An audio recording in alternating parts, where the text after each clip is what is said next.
Hi, everybody. I'm going to just give you a quick overview of if you have this link to a notebook in Canvas, what do we do next?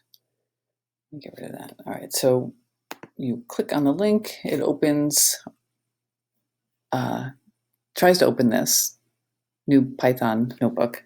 So then we want to select what app we want to open it with, and we want to add Google Colab.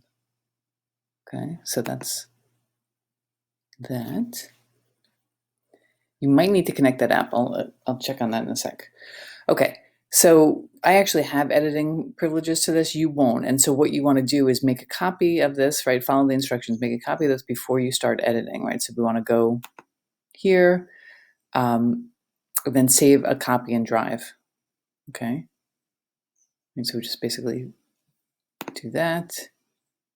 You click on that and it will save it in Google Drive. And if I go to my Drive folder, so drive.google.com, and you just kind of scroll down, see what's in there, you'll actually then have a folder in here that says Colab Notebooks, and that's where everything is going to get saved. Okay, so that's good to know.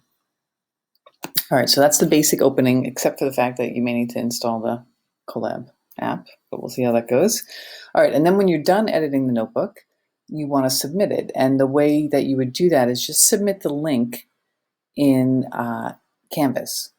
So to find out what the link is to your own version, your own copy of this notebook, we go up to Share.